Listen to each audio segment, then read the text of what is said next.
Welcome to Good Shepherd. Let's just pray. Lord, open the eyes of our hearts. We need desperately to see you. We need to know from you who we are. We need to know from you who you are. So would you open the eyes of our hearts to see you? That's my prayer. That's my prayer. As we go into worship, let's open up our hearts to the Lord. Let's just let loose of the distractions that are around us and just come before him. I just thought we'd start with just me and Leah, and we're just going to worship. So let's sing, Open the Eyes of My Heart. Open the eyes of my heart, Lord. Open the eyes of my heart. I want to see you. I want to see you. Open the eyes of my heart, Lord. Open the eyes of my heart. I want to see you. Yeah, I want to see you high, to see you high and lifted up, shining in the light of your glory. Pour out your power and love as we sing, holy, holy, holy.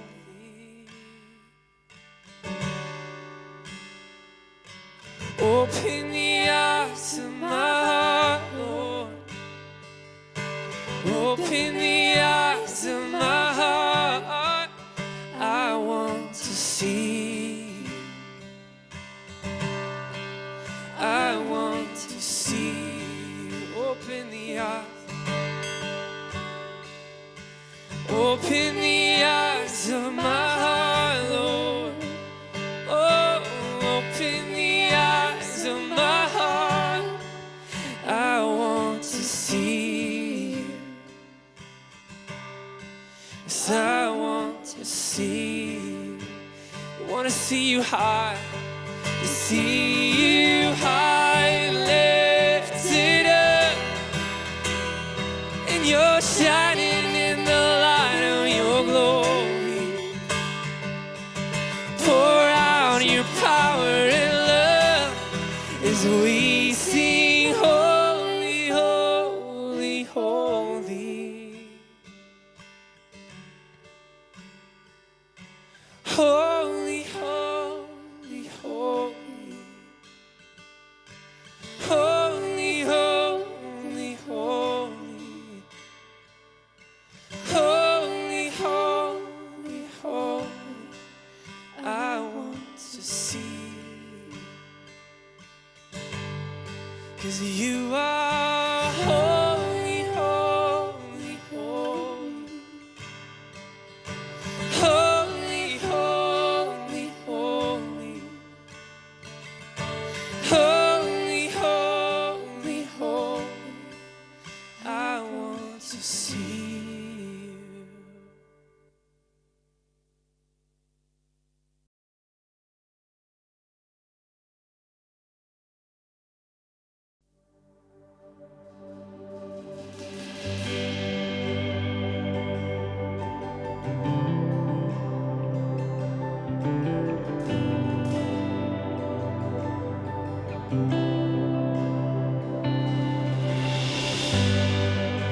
Worthy of every song we could ever sing, worthy of all the praise we could ever bring, worthy of every breath we could ever breathe. We live for you.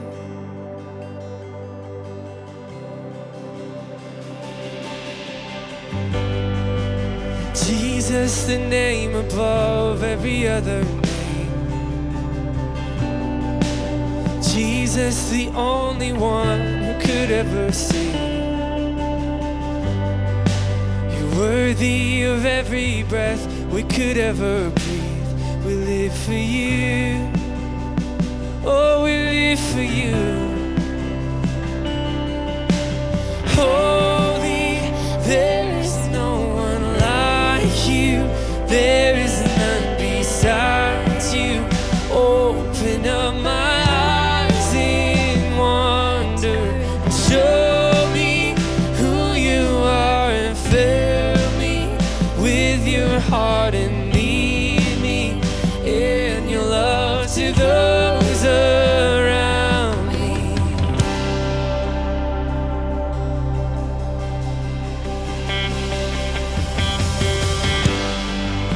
Worthy of every song we could ever sing.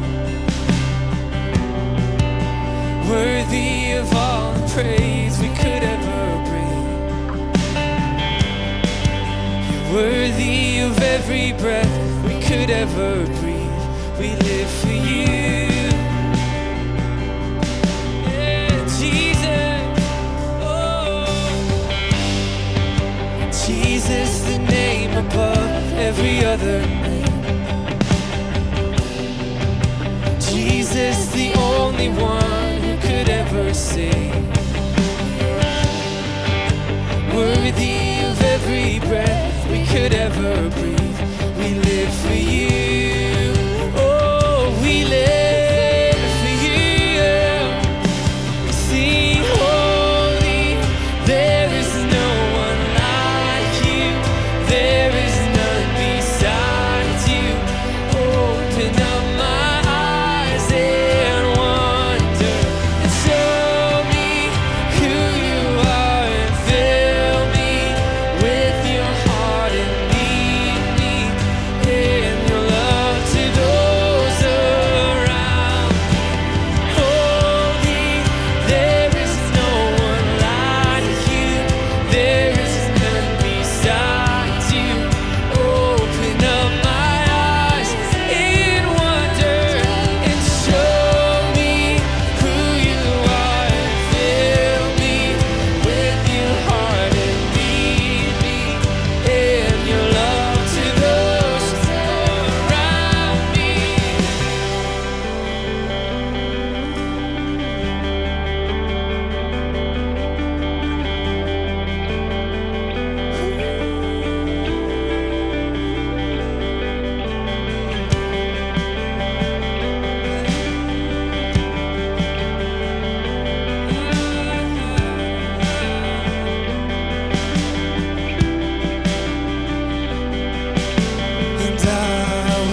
thousand stories of what they think you're like, but I've heard a tender whisper of love in the dead of night, and you tell me that you're pleased and that I'm never alone.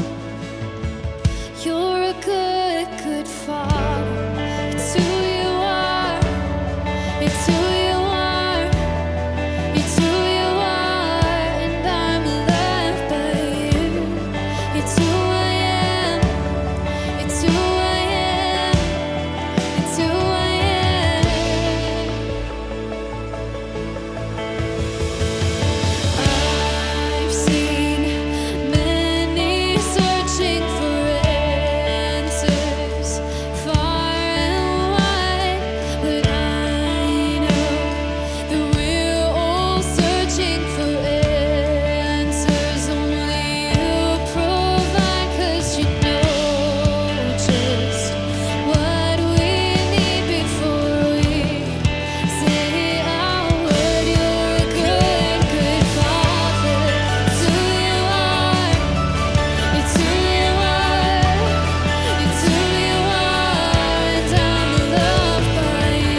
It's who I am.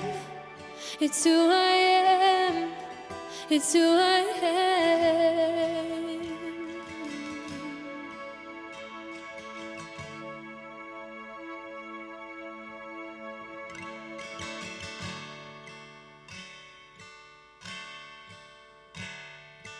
Holy, holy, holy, Lord God Almighty. Early in the morning, our song shall rise to thee. Holy, holy, holy, merciful and mighty, God in three persons, blessed Trinity.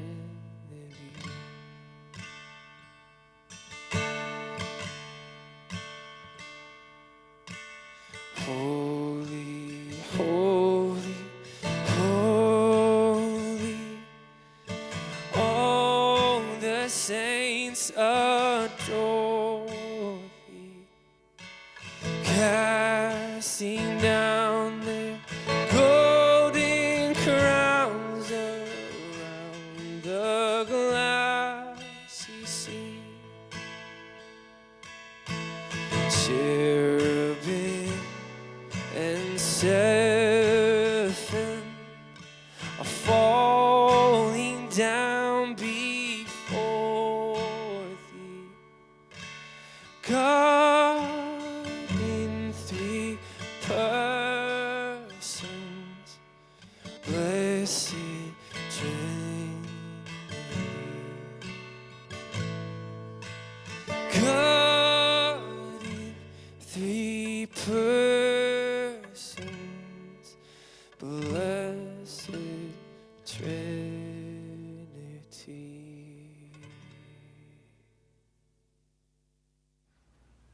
Josh, thank you so much for that worship. Love getting to come together and worship God in our living room with my kids sitting around and just singing our hearts out. We have a very special service for you today on Mother's Day.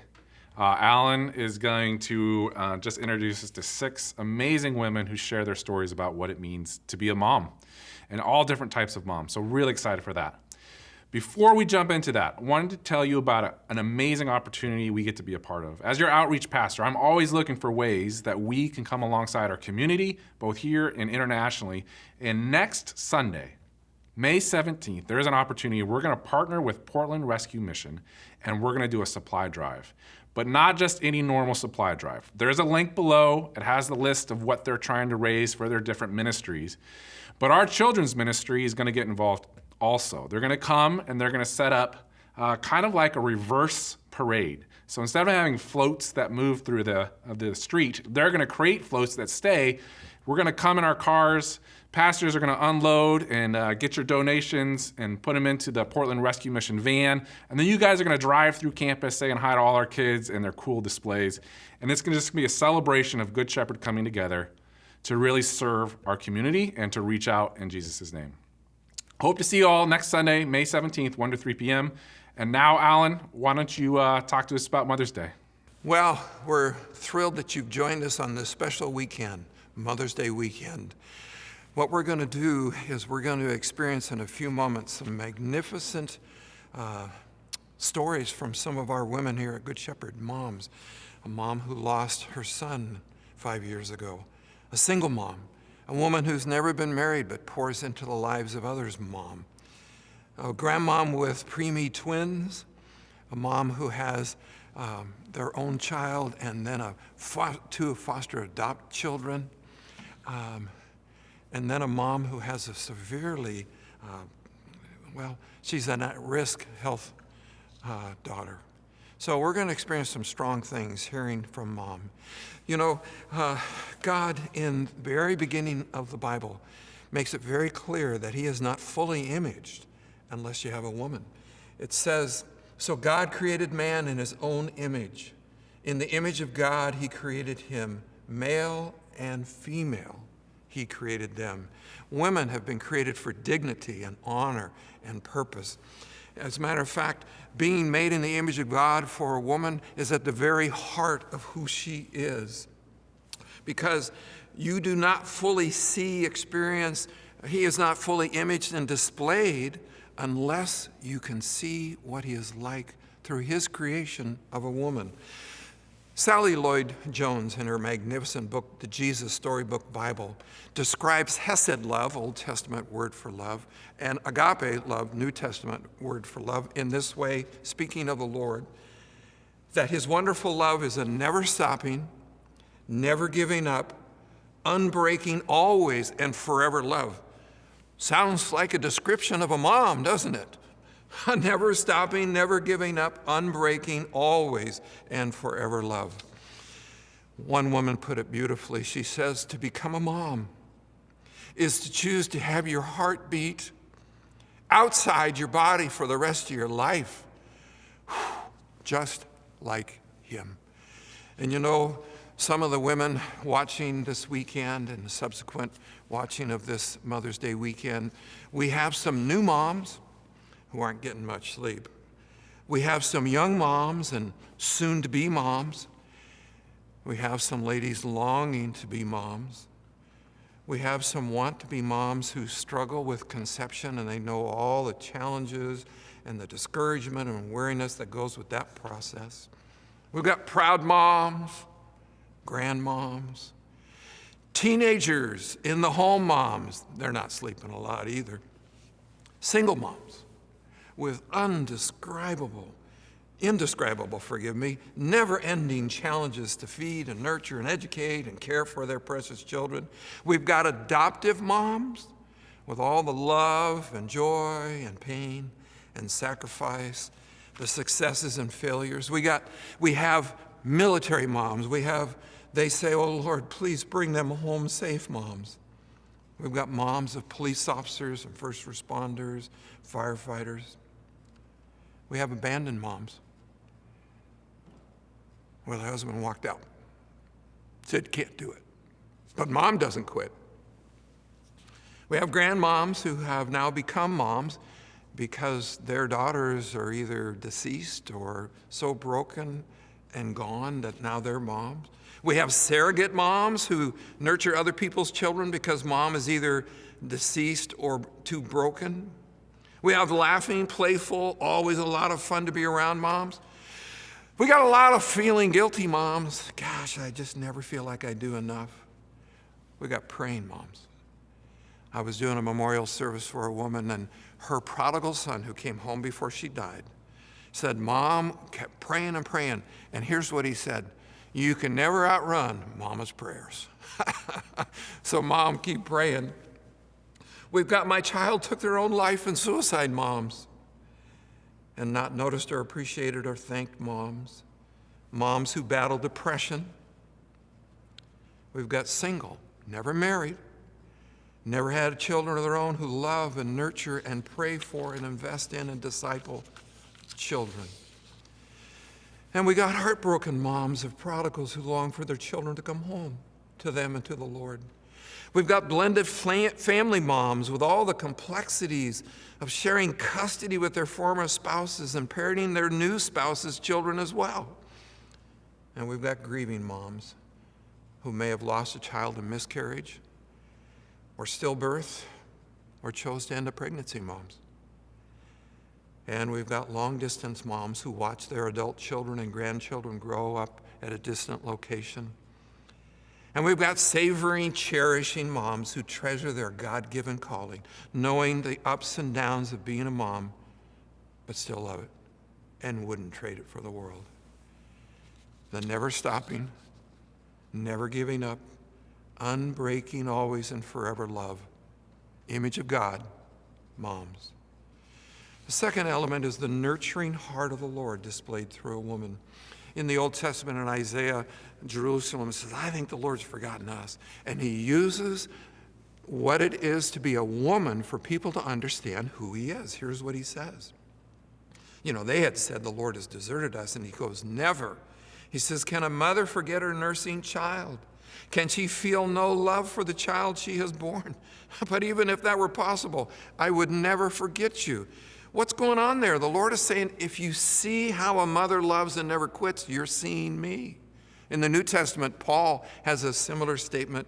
He says, we cared for you like a mother who has affection for her nursing child. Again, the image of God. He's saying, you don't fully grasp what I'm like unless you grasp what a woman is like, made in my image.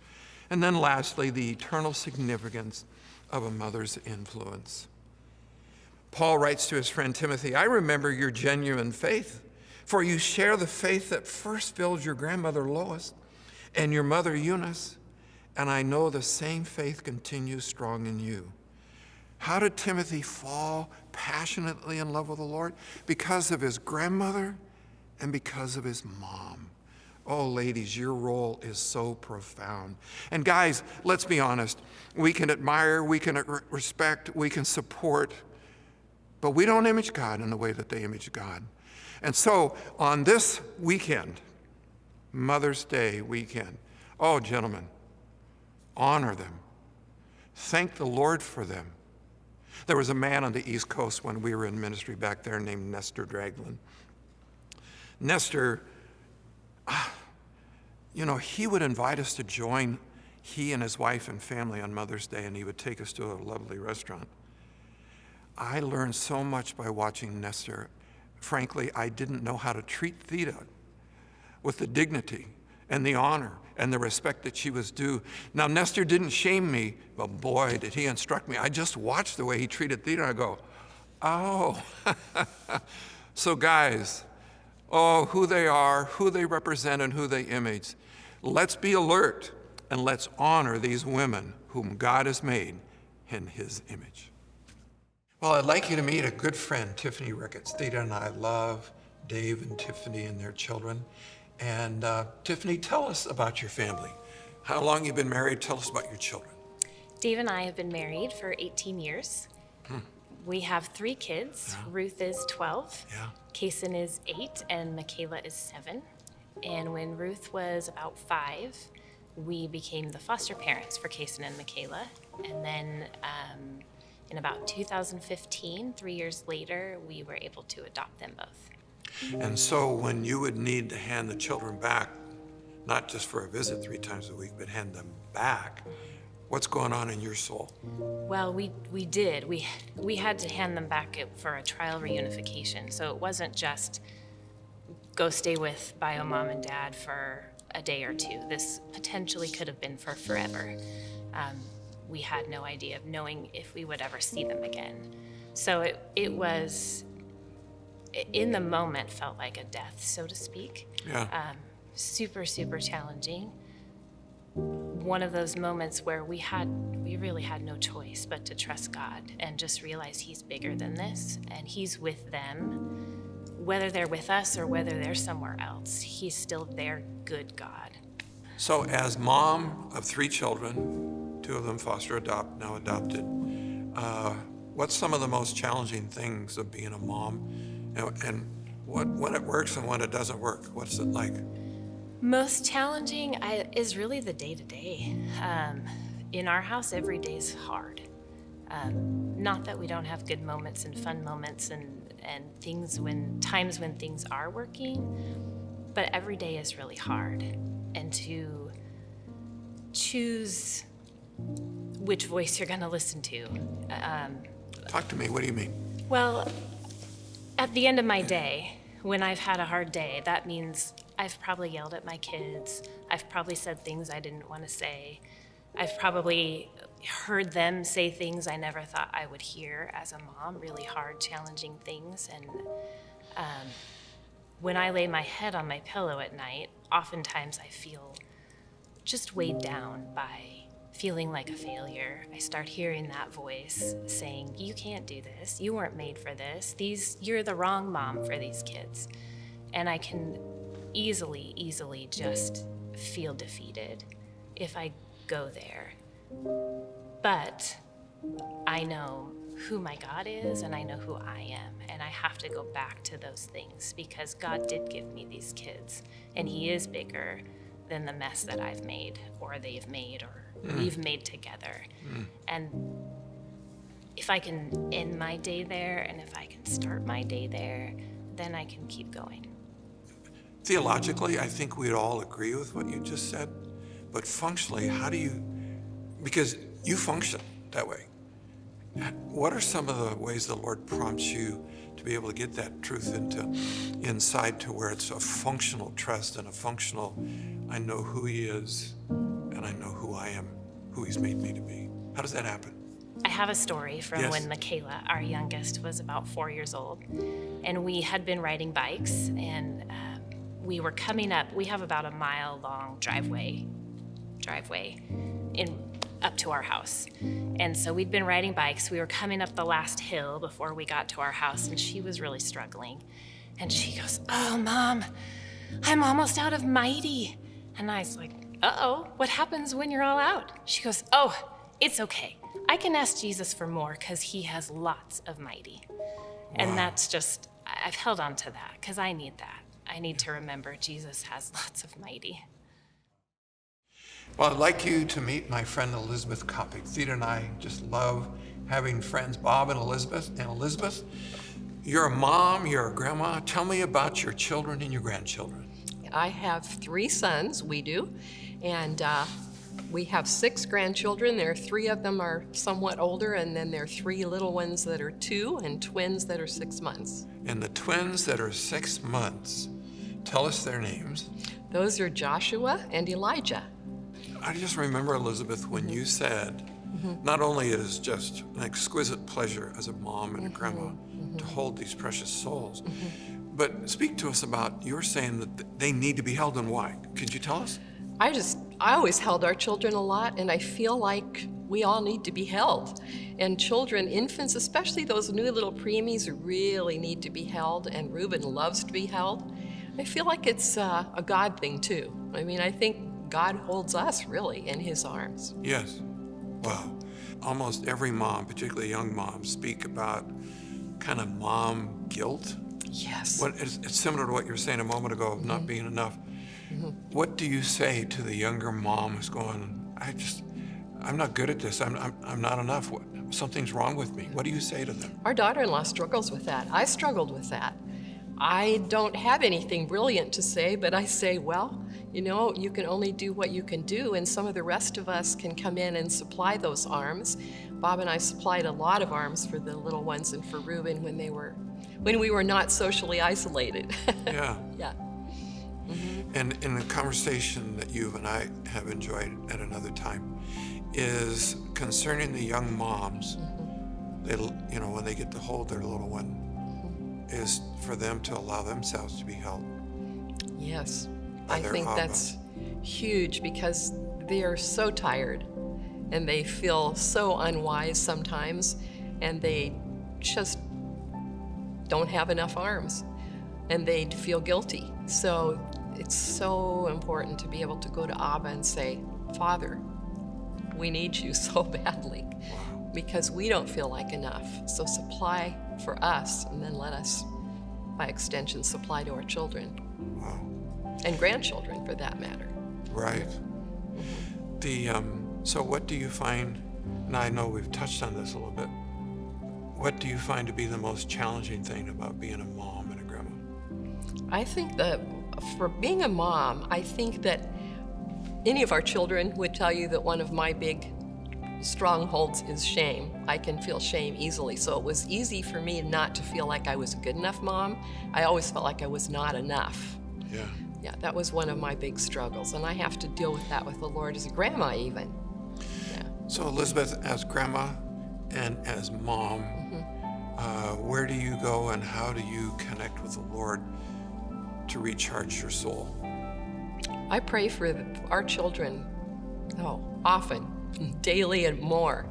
I pray for our grandchildren all the time because I just think that's absolutely the best gift I can give to our children and grandchildren, actually. Well, I'd like to introduce you to our friend, as in Theda and myself, Krista Starr. Krista, I shared this with you a few years ago, but I want to have our friends hear about this. As you know, Joy and Dave and their children used to live in Indonesia near the island of Borneo. Now they're in Uganda, where he's a jungle pilot for missions. And we were at this lovely dinner. It was another pilot and his wife, and she had just put out an elegant spread.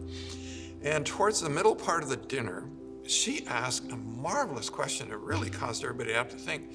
She says, who would be the most influential person in your life? You're like, wow, that's a great question. While people were going around, and our daughter Joy, missionary in Alaska, missionary in Borneo at the time, came to her turn and she says, Krista Starr. And we were like, really? How come? So, well, I was a junior high girl, just a squirrely junior high girl. And Krista noticed me and loved me and took me out to coffee, invited me to study the Bible. And she said, she marked me for life. That's the most influential person in my life.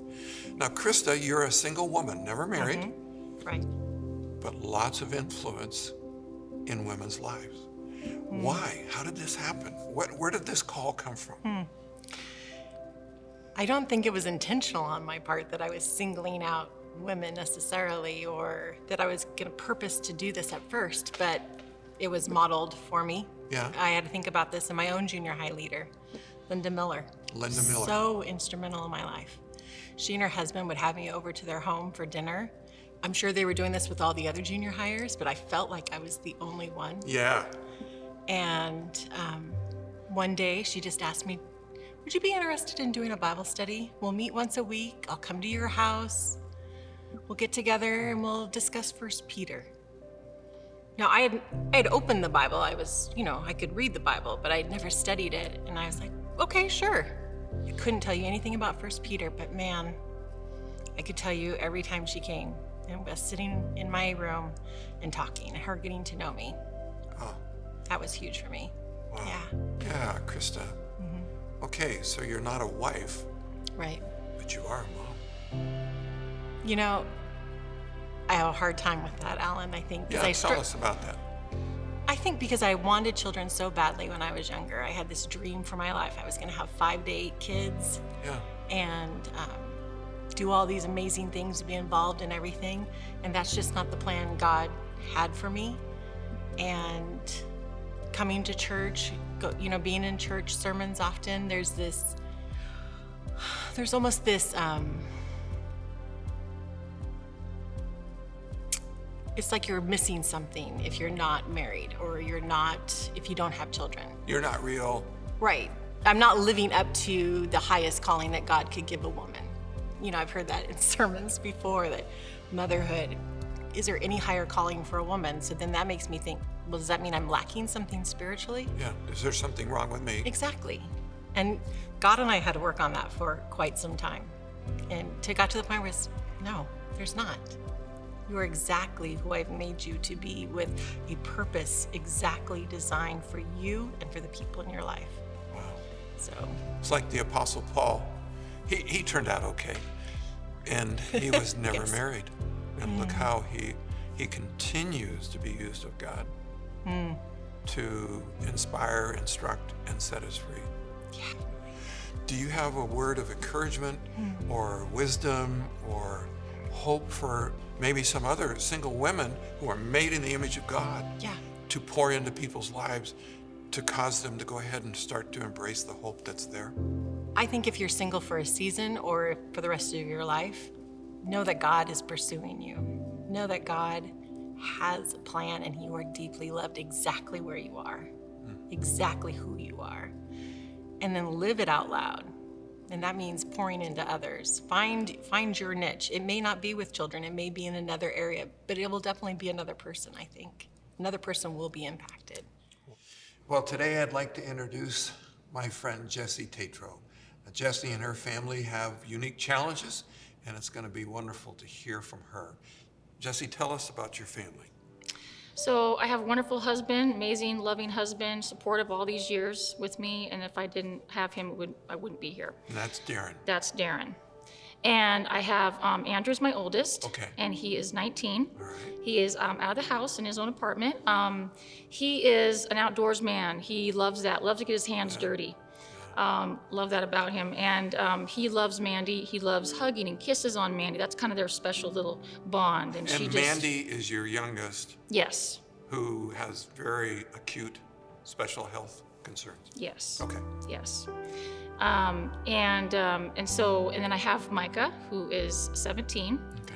He is he loves fitness, and he is the sportsman, loves that kind of thing. Yeah. And he loves, with Mandy, they're like movie buddies together. They like to watch movies. So he likes to put on different kinds of movies for her, and they just have fun watching movies together. So tell us about Mandy. How old and what's going on for her health-wise? So Mandy is 14 this year. We just celebrated her birthday, April 12th, which is awesome. And she has a rare metabolic disease.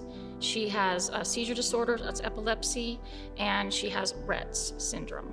Wow. And the Rett's is kind of a neurological type of syndrome, and it affects, her brain and just a little bit of the, ambulatory type of thing too. But so does mitochondrial. That's more the energy that comes from her body. She is basically requires full care. She can't dress herself. She can't bathe herself. She can't feed herself. She's actually tube fed. Okay. She has to have respiratory treatments to keep those lungs healthy. So medical personnel comes in during the week? That's right. We have nurses 3 to 4 days a week. Okay. I also have my amazing mom and mother-in-law who take care of Mandy as well. And that's, so basically we have different therapies a couple times a week. You have to massage Mandy. Again, she requires, like I said, all those breathing treatments 3 times a day, breathing treatments. 3 times a day? Wow. Now go back and tell us about your oldest son, Andrew, and the connection between Mandy and her brother. Yes. Well, when we brought Mandy home, the first thing, he just kind of was like the little, I'll say the mother, but he's the little father of the.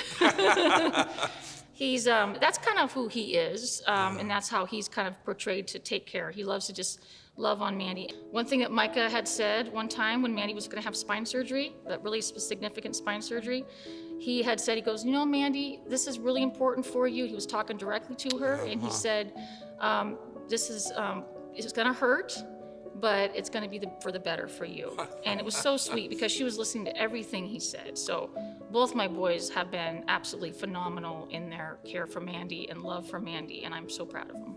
So your family, it's really a team effort, isn't it? Absolutely. So in terms of how the Lord lives in and through Mandy, talk about the ministry that takes place because of this young lady. I have seen, because we have so many people that come in the home or we go out and everything, I have seen just amazing transformations with my nurses, with the teachers that come in, and just by meeting Mandy. But when we go out, it's amazing how many opportunities you have when people ask you, or how do you get through this with her, or what do you Yes. get? And it's the easiest thing is to say, the Lord is with me, and without Him, I couldn't do this. God's done it. So it's just, it's easy to witness to those people.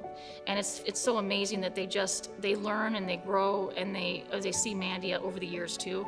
Yeah. And they've kind of just really appreciated, the care that she's had, but also knowing that God's been with us, and they know that. So Jesse, how in the world, and I know you get asked this question, how in the world do you do this? As I said, my Heavenly Father has been with us the whole way. And, having to rely on Him I wouldn't be where I am if I didn't have that, because it's a shoulder to cry on. You cry, the Lord says, make your requests known to me, and boy, I have. And, I used to, in the beginning, I would cry at her bedside when I didn't know what was going on. And I said, Lord, this is not what I want. And please heal my daughter. And, and his answer was no. But I have grown as a mom. I have been challenged as a mom. I've been broken as a mom. I've had joy more than you can imagine. I've experienced so many amazing gifts, given to us as a family, and the lives that have been touched because of what God chose to do. Wow. You can't ask for anything better than that. You're an amazing woman. Well, I'd like to introduce you to my friend Abby Reed. Abby and I have become dear friends. She's a fine woman, single mom. Quite a challenge. I don't know if there's a more challenging job description in America than a single mom. Talk to us about your little sweetheart and what it's like to be a single mom. Her name is Luna. She is 3 years old, and she is very precocious, incredibly strong-willed, and has excellent leadership skills. Wow. So are you the beneficiary of that leadership Probably. home at the home? Mom, I need this from you and this, you know? Mom, give me this. She's pretty clear with her requests. Yes. Wow. Yeah. So Abby, how in the world do you do this? What does it look like to be you? Oh my goodness. It is 24/7, literally 24/7, because she does not sleep either. So it's constant all the time. I just take it one step at a time, and I don't know how I do it, honestly. Yeah. So what's the hardest part of being a single mom? Oh my gosh. Finding time to give back to myself. Right now, the only me time that I have is that 4 a.m. Bible study. Right. That's it. And then your hunger for Christ has really been growing. Yeah, it has. So starting, so I had an incredibly difficult labor with Luna. Okay. I've been a single mom since day one. Okay. So I went through that whole process pretty much on my own. I had my support of my mother, which is amazing, but it still doesn't take a place for a second parent. And it was really traumatizing, the labor and delivery. And I think that I probably had some postpartum depression. I don't think it wasn't diagnosed, but I don't think I was truly honest with how dark it was. Yeah. It was like being thrown down into a really deep well. And it was like treading water, just trying to tread water and keep my head above water and keep Luna's head above water. And all I could see was just a tiny, tiny little light at the top of this well. And then when my dear friend Brittany invited me to come to Mom, it was like somebody had thrown a rope ladder down this well. And even though it wasn't a lot, it was something, and I was able to just cling to that. And from being here once a month at Mom, I just felt called every time I was here to come back and to come to services. And I'm not gonna lie, I totally was like, no, God, I'm not doing that, because I live really far away and I'm not driving all the way here every Sunday when it's like one of the only days I have to sleep in. It's not gonna happen. Yeah. But one of the moms suggested that I come just for a little bit of extra me time, because the family center is so incredible, and they're able to take her. It's an hour and a half me time without my child, where I can just be with the Lord and be with people who are feeding into me. And it's been an amazing adventure. I've been able to come back to life a lot. Like, I still don't feel like I'm there all the way, but I've been able to come back to life a lot by being able to just come on Sundays, put her there, go into the worship center, and just be present. Wow. Yeah. And what's your favorite part of getting to be a mom? Oh my gosh.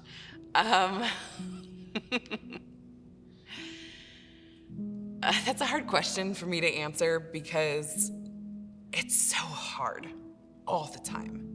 Yeah. All the time. Like, every cell in my body is tired all the time. Yeah. I love watching her in public, because she's so precocious and she's so friendly. She will literally walk past anybody and just wave and say hi, and you can see their face just light up. Doesn't matter how cranky they look, they're just like, all of a sudden, they're happy, and they're like, oh, what a cute kid. She said hi to me. So watching that and watching her grow into this beautiful little person has been pretty fun. For a woman who may end up where you are, what would be your word of wisdom for that lady? Know your resources, know what's out there, access them. Don't be afraid to seek help, ask for help, accept help. And don't try to do it by yourself.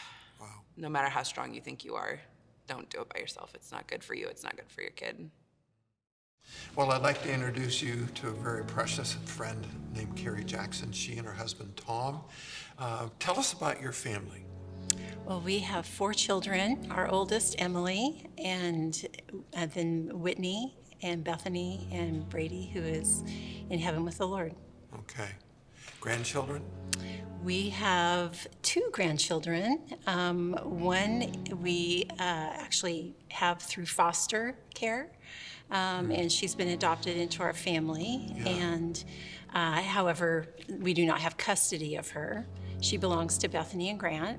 And then we most recently, the last 4 months ago, welcomed little Harrison Brady into our family. Well, Carrie, tell us, you had mentioned Brady, who's now with the Lord. Can you walk us through when that happened and what that day was like? It was April 15th, 2015, and we had gotten up fairly early that day to get ready for our tax appointment. And so therefore, April 15th It's an appropriate can be day. a good or bad day, no matter how you look at it. But we'd gotten up, we were getting ready to go for that, and Brady was living at home at the time, and we noticed that his truck wasn't there, and he was supposed to work one of his second and third jobs that day, and so we thought it was a little unusual. Throughout the morning, I was texting him periodically to just see, how he was, where he was, and just check in. And I didn't hear back. And then I started conversing with Bethany, and she was telling me that no, she hadn't heard either. And she proceeded then to, once we were at our doctor's appointment and getting ready to head to the Pearl for coffee, she reached out to me and said, "Hey, Mom, where are you?" And I told her, and she said, just about that time, actually, Tom dropped me off to make a return at Anthropology for a wedding gift or something that I needed to return. And then he was circling around the block, and in that short period of time, he got a text from some friends of ours. They were actually in our wedding, so very dear friends, and said, "We are so sorry about your tragic news. We are praying for you." And when I got back in the car, Tom looked distressed, and he handed me the phone and said, look at this. And so we pulled over, called our friends. They had to tell us that, yes, they had heard the news.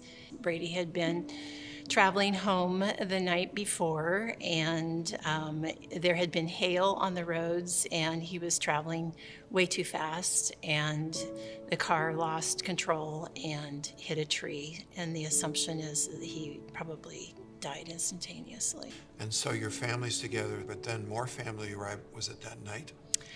Whitney and Jonathan were supposed to come in from Wales. They'd been there on a 6-month stay for Jonathan's work, and Brady was supposed to pick them up that evening, and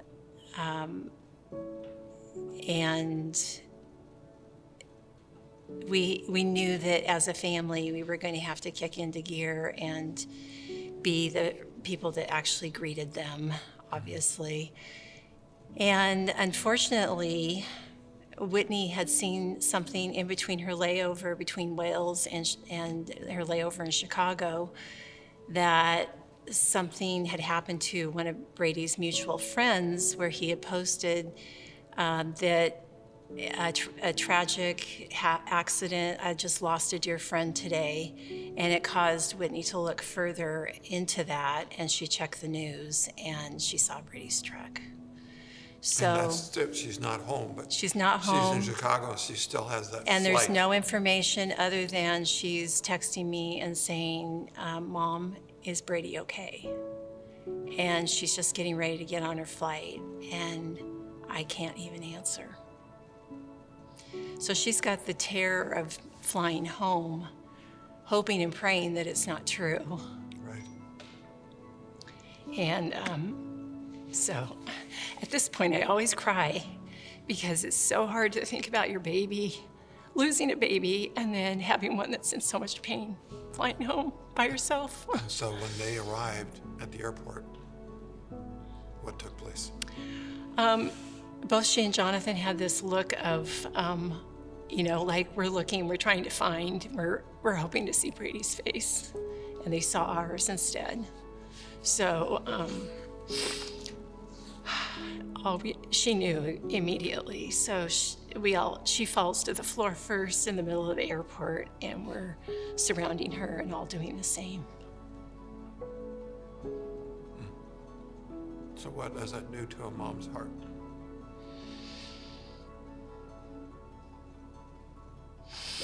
Sorry. It starts fracturing in a million pieces and beyond. You never think it will be you. And you can't fix it. You can't fix it. And you'd do anything. I would do anything. Anything. Yep. So it's a journey you didn't sign up for and definitely don't want to be on. Mm-hmm. What would be your word of wisdom, counsel, encouragement to other moms who find themselves in this place?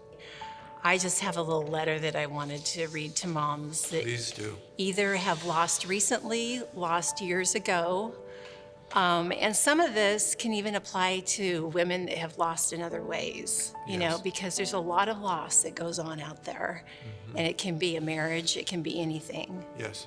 And so maybe something in this resonates. Please do.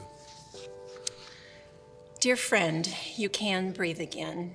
You can walk again, and you can even dance again. Walk through your grief and not around it. Let God heal your broken heart 1 minute, hour, day, and year at a time. Keep your child's memory alive in ways that honors them. Let Jesus bind up all those wounds of regret, the if-onlys, and let the joy of having known, having had, the gift of once having wash over your soul. Sing, write, draw, and pray, and read his word as forms of gratitude, an offering to the one who is the giver of every good thing. Don't let anger and bitterness win. They only destroy your ability to truly see what God can do in and through our grief. Your baby, whether grown or young, when taken, will always be a part of you. The pain will never pass away, but it can be redeemed for something of beauty if we let it. Press into what God is saying to you today. Listen, observe, breathe in, breathe out. Put your hands to gifts of service and walk boldly through doors you never thought you'd have opportunity to walk through. Know that because of the resurrection, we have hope, the hope of heaven that awaits. Dear moms, be steadfast, immovable, always abounding in the work of the Lord, knowing that your toil is not in vain. 1 Corinthians 15:58. We will see the fruit of our labor and the result of persevering through trials. While we are part of a club no one wants to be a part of, I know deep in my soul, he offers purpose to redeem what was lost for his glory. Love, your sister who understands. So I would just want any woman out there who's in a place of pain to understand that this does not define your future. And hang on and wait and be patient. Wow. So you like being a mom? I love it. I loved it from the very beginning. It was my calling. Wow.